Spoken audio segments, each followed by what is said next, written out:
Okay, large cell carcinoma accounts 15 to 20% of all lung cancers. It tends to occur in the outer part of the lung, periphery, and it can invade a subsegmental bronchi or larger airways.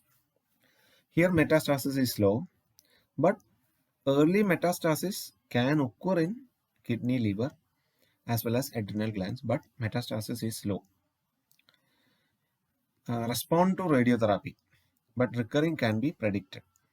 But um, mm, but we will stick on to the radiotherapy or even chemotherapy. Surgery is rarely done because of the metastasis.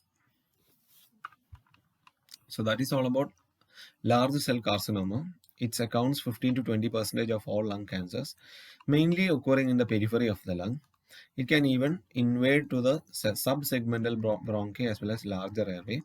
Metastasis is slow, but early metastasis occurs in these areas. It can respond to radiotherapy, but recurrence is predicted. Surgery is rarely done because recurrence or even due to metastasis, surgery will not be effective. And that is all about the types of lung cancers. And coming to the signs and symptoms of lung cancer, sometimes the lung cancer does not cause any symptoms. We have already seen that it will take 8 to 10 years to become 1 centimeter for a tumor.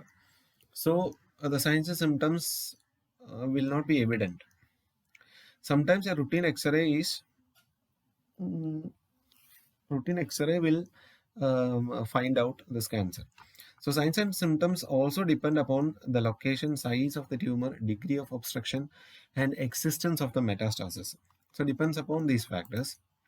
So there are two categories of signs and symptoms: localized symptoms as well as generalized. Localized means related to the lung.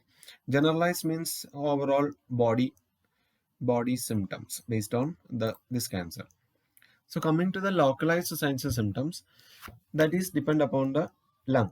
Patient will be having cough, breathing problem, sudden onset of breathlessness, stridor, change in phlegm or sputum or the secretions, lung infections, hemoptysis, hoarseness, hiccups.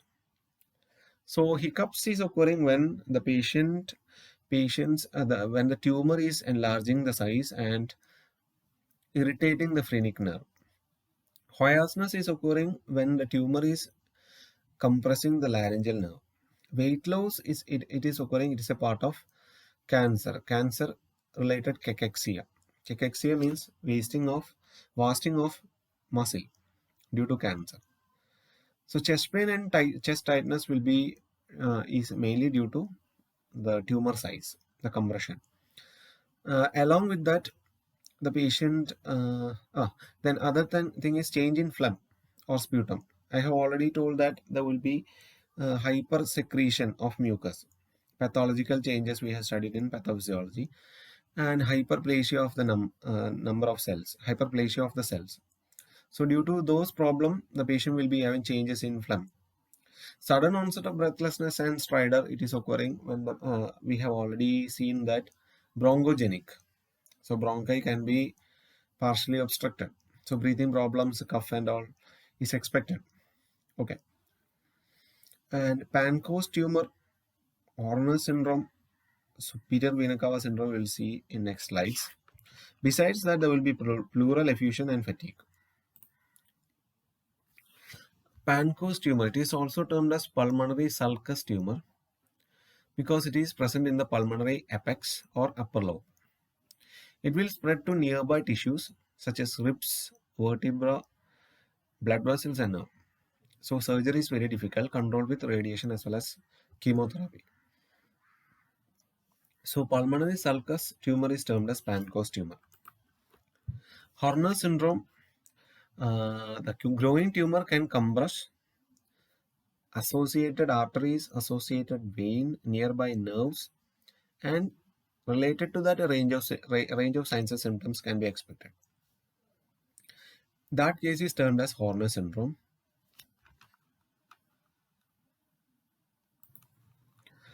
Patient will be having meiosis, anhidrosis, ptosis in ophthalmos.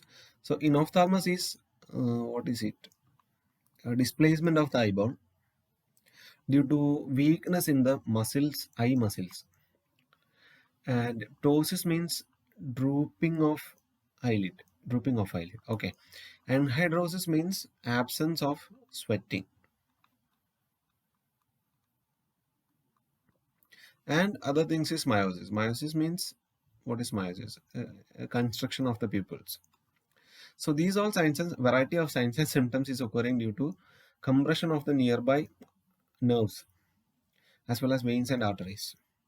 Okay, so pain and weakness of muscles of arm and hand can experienced by the patient. It is termed as thoracic outlet syndrome.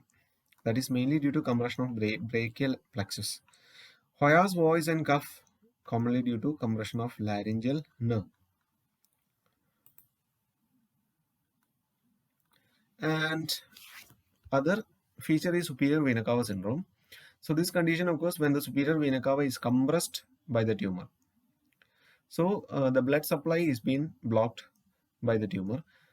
Suddenly the patient will be having shortness of breath, sensation of fullness in the head, facial swelling, arm swelling, chest pain, and difficulty in the swallowing.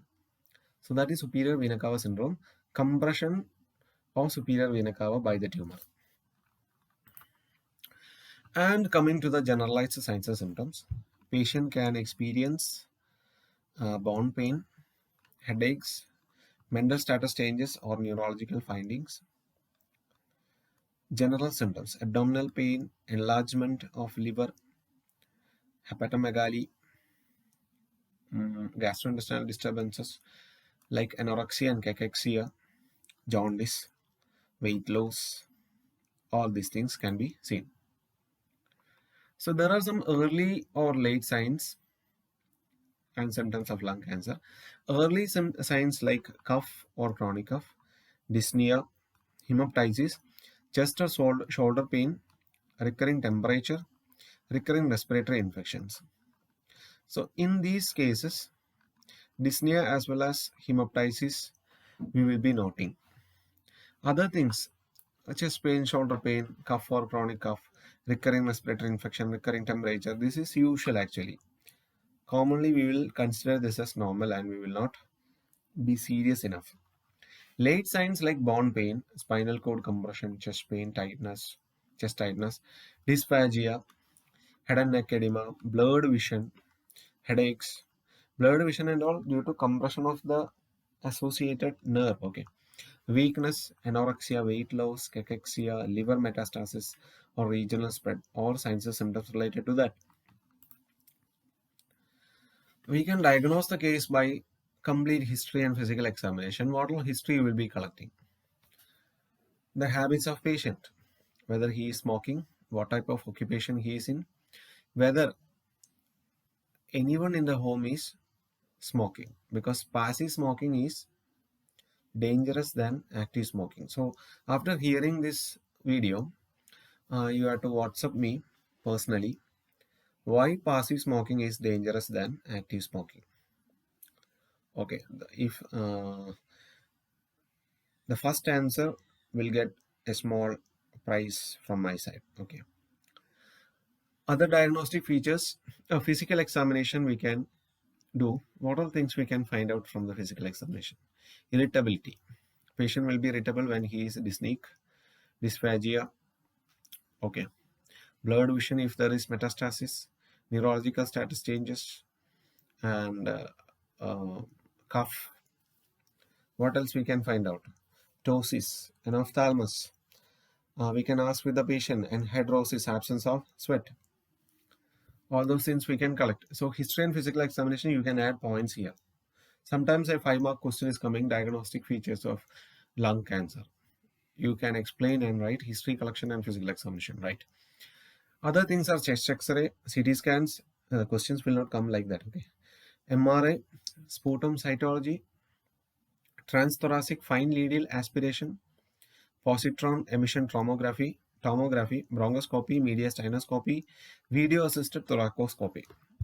So almost all the diagnostic features should be done to rule out the extent of the disease, the type of the disease, all those things.